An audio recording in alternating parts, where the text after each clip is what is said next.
Hello, everyone. I'm John Berman. This morning, a Senate candidate stands accused of molesting a 14-year-old girl. The exact quote, he touched her over her bra and underpants and guided her hand to touch him over his underwear. Republican Roy Moore says it's not true. Some Republicans in Alabama say it isn't a big deal if it is true. Steve Bannon doesn't even seem to care whether it's true. He just says something about the liberal media. But maybe the words that matter most, or at least worthy of hearing again, come from Lee Korfman, who was 14 in 1979. She told the Washington Post, "I wanted it over with. I wanted out. Please just get this over with. Whatever this is, just get it over." Now, some Republicans are calling on Moore to drop out. Overnight, the White House weighed in. This is Sarah Sanders on Air Force One. The president believes that we cannot allow a mere allegation, in this case one from many years ago, to destroy a person's life. However, the president also believes that if these allegations are true, Judge Moore will do the right thing and step aside. If true. We'll talk about that linguistic formulation in a little bit. First, let's go to CNN's Martin Savage in Gaston, Alabama right now, the center of this brewing political storm. Martin. Morning, John. Yeah, these allegations are sending shockwave, not just through this community and not just through the state of Alabama, but also through a campaign that is for a crucial Senate seat, and the election on that is just a couple of weeks away. It all seems to center on allegations that date back to the late 70s, when Roy Moore at that time was an assistant district attorney here in Gadsden, Alabama. A number of women have come forward to say that when they were teenagers, he approached them to start some kind of relationship. He was 32 years old at the time, and it appears by the stories that these women tell to the Washington Post, he had a proclivity to try to start up relationships with young high school age girls. Now, there's one girl in particular, and that's Lee Korfman, you've already mentioned. She is the one that makes the allegations here that this goes beyond just a case of a man wanting to have romance, that he had an improper and sexually charged kind of incident with her when she was 14. In other words, when she was a minor. So that would have been illegal then, and it has certainly started conversation now as to the appropriateness of this man in the campaign, because Roy Moore has maintained politically that he is a staunch conservative Christian. And to the critics of Roy Moore right now, they say these allegations, if they're true, fly in the face of everything he has stood for so long in this state, John. All right, to be clear, what is Roy Moore saying this morning, Martin? He denies all of the allegations that have been made. He has come out quite strongly to say that this is really just political dirty tricks that are being played here. And he says that he is under attack, and he falls upon his conservative and religious beliefs, saying that we are under attack. Those beliefs are under attack. He has come out strong. He has come out fighting, and he says he absolutely will not back down, and he is not planning to drop out of this campaign in any way. He denies the allegations, and he says they are trumped up and made up to make him politically look bad just before a critical vote.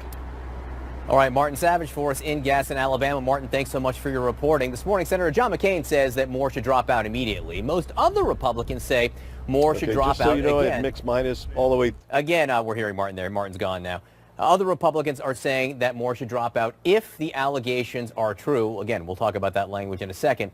You can see how little Majority Leader Mitch McConnell wanted to deal with these questions at all yesterday afternoon. Leader McConnell, do you believe these women on the record accusations against Roy Moore, sir? That is the face of extreme discomfort right there. CNN's Brianna Keeler joins us from Washington right now to get a sense, Brianna, of what the reaction is this morning. What are you hearing? Yeah, some very awkward smiles there, as you saw, John. But you said it. There is this consistent refrain that we're hearing from Senate Republicans, really with the exception of Senator John McCain, the caveat, the if true. And I will tell you, my read on where a lot of these Republicans are is that they are disgusted with this. And so many of them didn't like Roy Moore to begin with. He wasn't the guy that they had hoped would win the Republican special primary, but he is the candidate. And so just take a listen to some of these Senate Republicans as they talk about what Moore should do. It's a devastating, nasty story.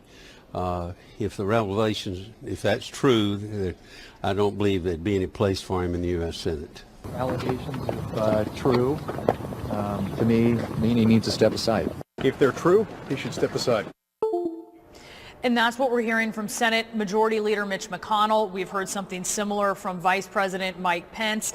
And it's not that Republicans don't take these reports seriously. I think that many of them certainly feel that the women in the story are very credible, especially when you look at the Washington Post report, and they do point out that these are Republican women, some of them Trump Republicans as well, who haven't contributed to opponents of Roy Moore, and their stories really seem to check out, certainly. But what Senate Republicans are confronted with is that they don't really have a lot of control over this. If 2016 taught them anything, it's that they don't know necessarily that they speak for the Republican base. The Republican base has been telling establishment Republicans what they think, and it's not up to Senate Republicans. It's up to Alabama voters. It will be up to the state party whether it asks the Secretary of State in Alabama to invalidate the nomination of Roy Moore. So while I don't think many of them feel like it's a very welcome situation for Roy Moore to come up here, I think they feel as well that their hands are tied when they don't know exactly where voters are on this. All right, Brianna Keeler in Washington, thank you very much. Joining me now, CNN political commentator, Republican consultant John Thomas, CNN political analyst Amy Parnes and of The Hill, and Molly Ball of Time Magazine. Molly, I want to start with you here because this is where we stand right now. Let's take the White House response on this, which they say that, the president believes we cannot allow a mere allegation to destroy a person's life. However, if the allegations are true, Roy Moore should step aside. Roy Moore this morning, he says they're not true. So what happens now? Well, I think there's going to be increasing pressure on Roy Moore and his campaign. I think that Republicans in Washington have been pretty definitive about how they feel about these allegations, and they've presented a pretty united front in saying that this is not acceptable. This is not something that they're willing to tolerate. Caveated, it's true, but I mean, there hasn't been any equivocation over whether this is acceptable behavior or a person who did this, whether that person would be accepted in the Senate. Well, what we don't know is how do Alabama voters feel about this? As Brianna was saying, the Republican base in Alabama, if they were interested in what Mitch McConnell had to say, they would have nominated a different candidate. This is someone who very much ran against the Republican establishment in the primary and won decisively. And so, it's a different electorate in a general election, but this is a very Republican state and a very defiant state, I think. So we'll see. We'll get to Alabama in just a moment. Amy, I do want to talk, though, about the linguistic formulation here. Sure. If these allegations are true, then Roy Moore should step aside. That is what so many of these Republican senators are saying. That's what the White House says right now. What is unquestionably true is we have 4 women on the record saying this happened, including one who was 14, saying she was sexually molested as a 14-year-old. You have the Washington Post speaking to 30 corroborating people who said that they were told about it over time. This is all on the record right now. That is unquestionably there. Right. So at what point for these senators, this may not be a political question, this might be a social or moral question, is that not enough to make a judgment, you know what, this guy shouldn't be running for Senate right now? Don't throw him in jail. I'm not saying this is a court issue. This isn't a legal standard. This is a standard for the U.S. senators to say he should drop out. Right, but you have Steve Bannon out there already kind of spinning it and saying, oh no, this is Washington Post driven. This is nothing that, we're above this. This is them against us. And then you have fundraising emails that went out last night saying, this is what the liberal media is doing against me. This is what the Obama, Clinton media are doing against me. And so, this is a dog whistle. This is going to excite people, I think, and get people energized. We saw what happened last year with the Access Hollywood tape, and evangelicals still voted for Donald Trump. And so I think that it's hard to say what happens, but I think he stands a good chance of going on. John, some of the response from Alabama has been eye-opening. John Ziegler, who is the state auditor, says, quote, "There is nothing to see here. The allegations are that a man in his early 30s dated teenage girls. Dated teenage girls." Even the Washington Post report says that he never had sexual intercourse with any of the girls and never attempted sexual intercourse. The Washington Post report says he molested a 14-year-old girl. which is illegal. John Ziegler goes on to say, take Joseph and Mary. Mary was a teenager. Joseph was an adult carpenter. They became parents of Jesus. There is nothing immoral or illegal here, maybe just a little unusual. This is a different response than even Roy Moore is making, John. Roy Moore says it's not true. There are Republicans in Alabama who say, I don't care if it's true. Isn't that a little strange? Yeah, I mean, that's an inappropriate response. I think out of touch with the voters in Alabama. I've run a bunch of races in Alabama statewide as well as Senate races. And while I think that response is completely inappropriate, I think you have to look at the reality of where we are in the election today. Roy Moore is a fairly popular figure. Republican registration dramatically outnumbers Democratic registration. The electorate has been set in motion. We're 30 days out, and the sad part about this is we may not get to the full bottom of this story before Election Day, and here's the challenge, is voters are skeptical of any bombshell story that comes out 30 days before an election. I think this story would have had more credibility had it come out a year ago, 6 months ago, but 30 days out, I think that's where voters might be skeptical and still end up pulling the lever for Roy Moore. But the bottom of the story might just be you have 4 women on the record saying, well, 3 of them saying that Roy Moore pursued them as teenagers, 1 saying she was sexually molested as a teenager. Even if that is just the bottom of the story, how come that's not enough? That's the part of it that's interesting to me. I do want to say you brought up sort of the Steve Bannon argument here, which is it's not about whether it's true or not. It's all about the timing. Listen to what Steve Bannon said about this overnight. He said this reminds him of the Access Hollywood tape. Let's listen. But it's interesting. The Bezos, Amazon, Washington Post that dropped that dime on Donald Trump is the same Bezos, Amazon, Washington Post that dropped the dime this afternoon on Judge Roy Moore. Now, is that a coincidence? That's what I mean when I say opposition party, right? It's purely part of the apparatus of the Democratic Party. They don't make any bones about it. All right, the dime he is talking about is the Access Hollywood tape, and just to jog your memories, this is a little bit when then candidate Donald Trump bragged about being able to assault women and get away with it because he was famous. Listen. I gotta use some Tic Tacs just in case I start kissing her. You know, I'm automatically attracted to beautiful. I just start kissing them. It's like a magnet. I just kiss. I don't need to wait. And when you're a star, they let you do it. You can do anything. Whatever you want. Grab them by the do anything. So, you know, it's astounding to me, Molly, that Steve Bannon isn't arguing whether these charges against Moore are true or not. He's just saying, look at Access Hollywood, which, by the way, that's on tape. Donald Trump said that. No one's arguing whether or not he said that. He's just saying because this was published by the Washington Post, it shouldn't be taken into account. Well, I mean, Steve Bannon is absolutely right that it is not a coincidence that the Washington Post broke both these stories, because the Washington Post has a powerhouse investigative reporting team that does incredible work. And they unearthed this completely legitimately. They were not handed this story by an opposition campaign. They made that very clear in their reporting.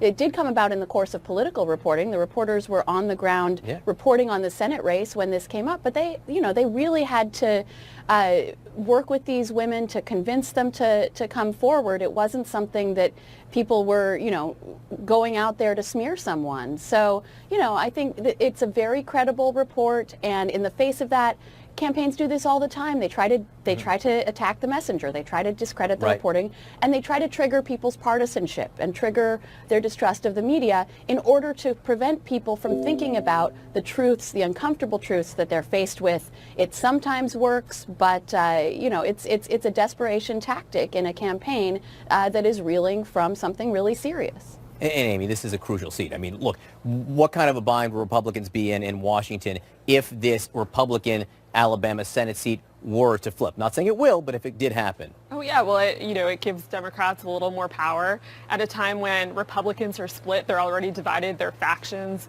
And so this is not a good thing. And this is why I think you see people like Mitch McConnell and John McCain and establishment Republicans really trying to break this up a bit and say this can't go on, because he is going to be faced with a lot of consternation if he is elected, and it won't be an easy thing. So, John, Daniel Dale, who's a reporter, has been talking to some, again, Alabama officials about this, including an Alabama Bibb County Republican chair, Jerry Poe, who told Daniel that he would still vote for Judge Moore even if the allegations are true. He says, I would vote for Judge Moore because I wouldn't want to vote for Doug Jones, the Democrat there. He says, I'm not saying I support what he did. Jeff Flake, Republican senator from Arizona, tweeted this morning, come on, Republicans, is this who we are? This cannot be who we are. Again, you've run races down in Alabama right now. You think this will have an impact? I absolutely do think it will have an impact. But if you look at polling, Judge Roy Moore in most polling is already at 51% with 9% undecided. So he's already pushed past that threshold. But I think while I couldn't disagree more with that tweet that you just read, not the Flake tweet, but the tweet before that, right. It does underscore how strong partisanship is in Alabama. I mean, Alabama is one of those states, John, where you actually have a box you can check where you say, I just want to vote straight party all the way down. And over 50% of the electorate votes that way. So I think partisanship is going to play a strong role. But look, let me be clear. If these allegations or accusations, however you want to frame them, do turn out to be true upon further investigation and Roy Moore is a U.S. Senator, he needs to be run out of town so fast it'll make your head spin. I just put a button on it, John, because you used that formulation again. You've read the report. You've seen the on-the-record quotes. Do they strike you as something that concerns you? Do you have any reason to question whether they're true? Honestly, if it weren't for the timing of this, I would believe the story 100%. I mean, you read it, and it does seem to make sense if it weren't 30 days out from an election. All right, John, Molly, Amy, thanks so much for being with us. Appreciate it. We do have some breaking news I want to get to. President Trump and the Russian leader Vladimir Putin, there it is. You see a handshake. They are at a summit in Vietnam. The big question is, will there be anything more than just that handshake in the dashing blue shirt? CNN's Jeff Zeleny live for us in Vietnam. And Jeff, the question of whether there will be a meeting hangs over this summit right now.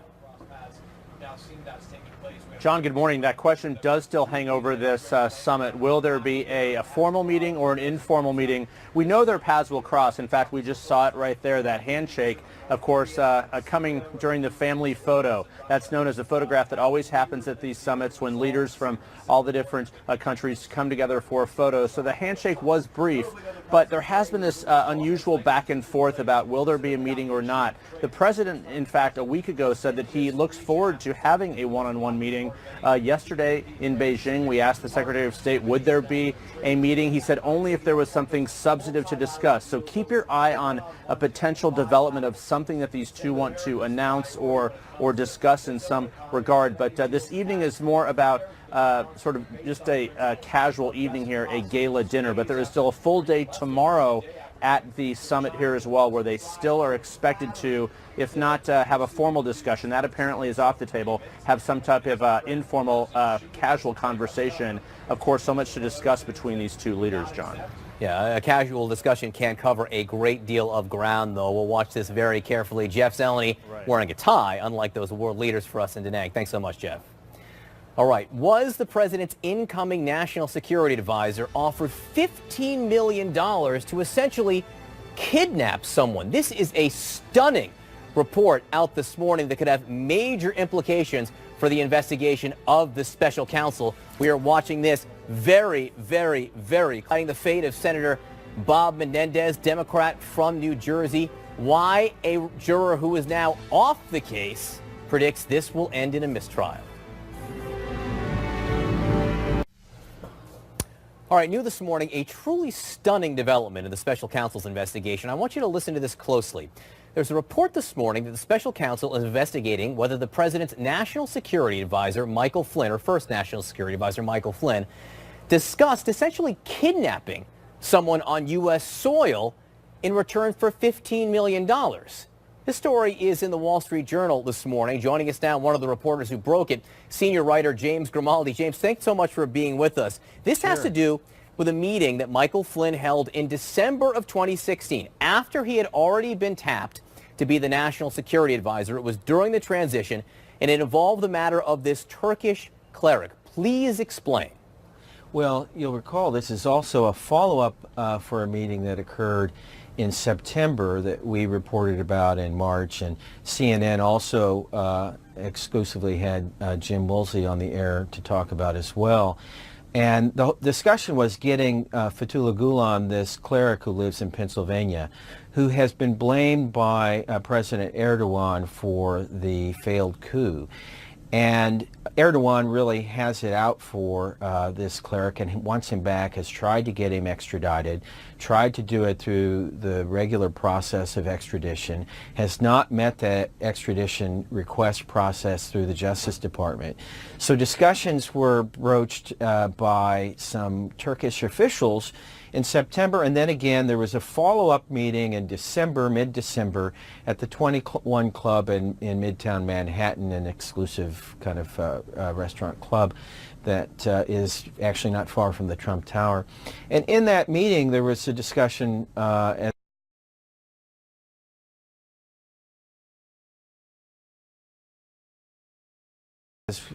from what we're told, and the FBI is investigating, of an alleged payment of up to $15 million that would somehow get this cleric from Pennsylvania back to Turkey.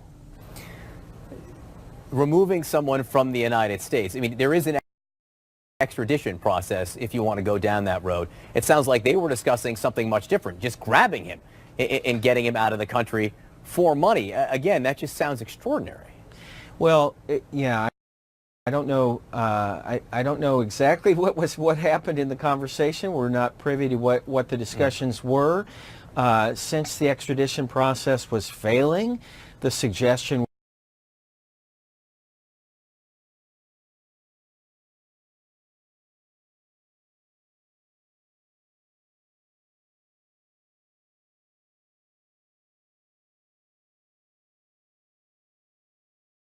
was that somehow Michael Flynn would somehow be able to make this happen, or possibly through some extrajudicial means, or maybe somehow through his role in the White House. The way that, I mean, this is exactly what the FBI is trying to find out. This is what they're investigating. They've interviewed several people about this. And they're asking about this particular meeting.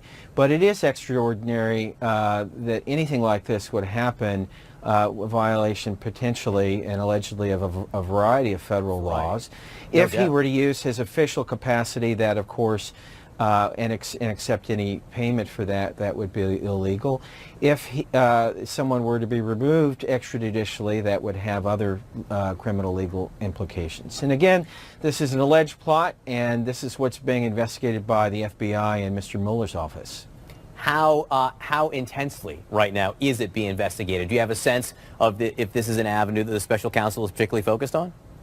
Well, we know that several people have been asked about it, and that's about what we know. We don't know how serious or how far they've gotten. You know, a lot of that is very difficult to ascertain.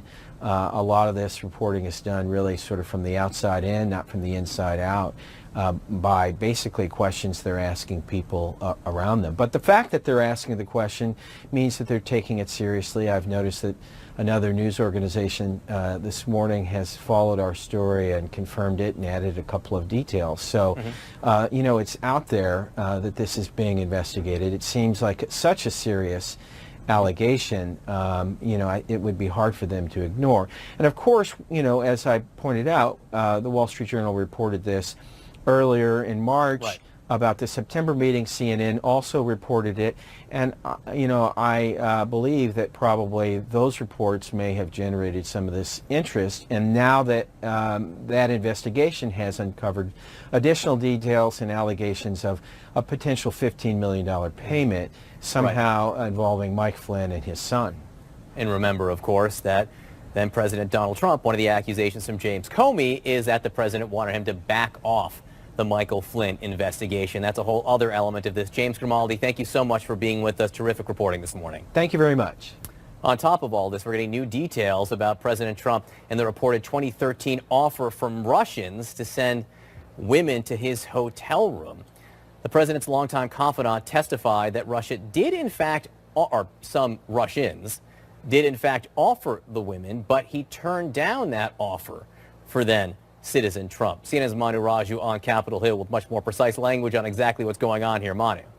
Yeah, that's right, John. This all really had to do with then private citizen Donald Trump traveling to Moscow in 2013 as part of his efforts to bring the Miss Universe pageant to Moscow. Now, there have been a lot of questions about his activities there in light of that dossier of allegations compiled by that former British agent, Christopher Steele, that include some allegations that have been verified, but the most salacious allegations in there have not been verified. So when Schiller, who accompanied Trump on this trip, appeared before the House Intelligence Committee, he was asked about these allegations in the dossier in a separate Daily Caller report that cited these allegations. Now, what Schiller said was that a Russian who was part of a group with the Russian pop star Emin Agalarov actually made an offer to send 5 women up to Trump's hotel room that night. Now, Schiller testified to the committee that he thought this was a joke, and then he didn't communicate this to Trump until later in the night when they were walking up to his hotel room. And when he told Trump about it, Trump apparently, he said, laughed it off. He waited outside Trump's hotel room for several minutes, and then he left, and he didn't know what happened the rest of the night. Now, the reason why this is important is that there have been, as I mentioned, a lot of questions about his activities there, but also a lot of questions about whether or not the Russians had any compromising information about Trump particularly as they were trying to move and meddle in the elections. So investigators were probing this. Schiller, of course, has been by Trump's side for years, has one of his closest confidants, recently left the White House. And John, you'll remember he delivered that letter to the FBI informing the FBI of James Comey's firing earlier this year. And when he was asked about that on Capitol Hill, I am told he really didn't offer a whole lot, saying he was there for security reasons. He just delivered the letter. He didn't know much, and he actually didn't answer a lot of questions in general because he didn't know a whole lot, leaving some lawmakers frustrated, John. All right, interesting testimony. Nonetheless, Manu Raju, thank you so much for that report. Roy Moore, Republican Senate candidate in Alabama, says he will never give up the fight in that. New developments all over the place this morning concerning Special Counsel Robert Mueller's investigation. We have news stories about Michael Flynn and his son, about whether or not they were offered money to get someone out of the country. News stories about the president's former bodyguard, and news stories about Stephen Miller, a senior White House policy advisor who CNN has learned, now testified or answered questions before the special counsel. Let's discuss all of this with CNN national security analyst Steve Hall, retired CIA chief of operations for Russia. Steve, I want to start with the Wall Street Journal report that deals with this meeting that Michael Flynn, the general who was then already tapped to be national security advisor, that he had with these Turkish officials or Turkish, operators who maybe allegedly offered him money to get this Turkish cleric out of the country. This seems odd, unusual, and striking at many levels. How do you read it? Yeah, those are just some of the descriptors that I think we could begin to use with this. I mean, I would go easily so far as ludicrous. And if former director of the CIA, Jim Woolsey, was in the room, which apparently he was, I mean, that pretty much speaks to the veracity that this actually happened. Look, I've served overseas, for CIA for 30 years in some, I think we would refer to them as developing countries. And this is something that you see in a very young democracy, where you sit down with some senior political leader or some senior intelligence service person who says, yeah, I have this great plan. We need to keep it under wraps. Let me introduce you to my son or my brother-in-law or to somebody that I know who can make this happen. This is not America. The thing is, we have rule of law here. You can't just you can extradite people. That's a legal thing to do, but you can't just kidnap people and send them overseas, without a legal process. So the whole thing to me is just smacks of amateurishness, and it's just completely ludicrous. And the special counsel is apparently investigating this or asking questions about it, according to the Wall Street Journal. Let's go one by one down the list here. Keith Schiller, who was the bodyguard, head of security for Donald Trump, followed him to the White House. He has since left. He testified before a congressional committee, and our Manu Raju reports that he shed some light on some of the more salacious items inside the so-called dossier. The dossier reported that women were sent up to a room that Donald Trump stayed in back in 2013. Keith Schiller says that he was offered women but turned it down. Again, your read on this. There's a couple important points to note here. First of all, this is before Donald Trump, was a candidate for the presidency. But nevertheless, the Internal Intelligence Service of the Russians, the FSB, would have done this in a second, because through the Russian lens, how they look at things, they would have seen Donald Trump as essentially an American oligarch, somebody with a lot of money, potential influence. You never know where a guy like that's going to end up and when you're going to need him. So they absolutely would have collected whatever compromising information or materials that they could have, to include trying to set him up to create that type of information. I think one of the questions we probably need to ask ourselves is, for a guy who said, look, I can go down to Fifth Avenue and shoot somebody and it's not going to affect my ratings, what really constitutes blackmailable information on Donald Trump? For me, it's, I think, probably less, women visiting him in his hotel room, and probably more something like financial type of information, which the Russians very, very may well have collected. But importantly, with regard to the dossier itself, the Steele dossier, you can discount portions of that dossier and yet believe or actually have reason to believe other parts of it. It's a series of freestanding raw intelligence reports. It's not a whole tome that is to be either taken completely or dispatched completely.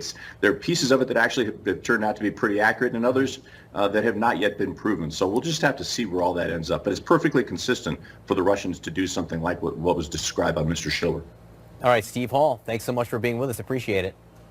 Sure. All right, Senator Bob Menendez, a Democrat from New Jersey. He is not guilty, so says juror number 8, or the formerly juror number 8 on his corruption trial. That's not all she says. This is a really interesting development. Stay with us. All right, a fascinating development in the trial of Democratic Senator Bob Menendez. The government is corrupted, not Menendez. Those are the words of the former juror number 8 in this corruption trial. She also believes the case will end up with a hung jury. Senator Menendez is charged with taking bribes from a wealthy benefactor. CNN's justice reporter Laura Jarrett following this story for us, and this has to do with a woman no longer on the jury who's spilling. Yeah, John, this was a rare and extraordinary peek behind the curtain of jury deliberations. This former juror tells us and other reporters that not only does she think Senator Menendez is being railroaded by the prosecution, that's her word, but she also calls the experience stressful because she felt like other jurors were trying to get her to change her mind. Take a listen to what she said. I told them they weren't going to change mine, so there was no reason for them to try to change my mind. I already was in the courtroom for 9 weeks, and those 9 weeks, they presented everything they had to present. I didn't fall asleep. I paid attention, and I wrote my notes. So what I saw in the courtroom was that he was not guilty of all counts, and so was Dr. Melvin. They are friends. So now, of course, the central question is, what does this mean for deliberations going forward? On Monday, an alternate juror who heard the entire trial as well will officially sub in, and then the judge is going to tell them all to start deliberations from scratch, John. Be very interesting to see, and she also believes that the jury will end up, as a hung jury, and there will ultimately be a mistrial. Would Menendez have any grounds for appeal if he was convicted because this juror would have prevented him from having a guilty verdict? That's a great question. It's sort of interesting to see how Menendez's defense team plays this in court on Monday. He hasn't said anything yet, but I think they are going to tread carefully here because what she's saying is that there are actually other holdouts in the room, and so we're going to have to see exactly what happens when we all get back there on Monday. John? This is fascinating. I've never seen anything quite like this. Laura Jarrett, thank you very, very much. Thanks. Deeply disturbing. Just one of the comments we are hearing from Republicans.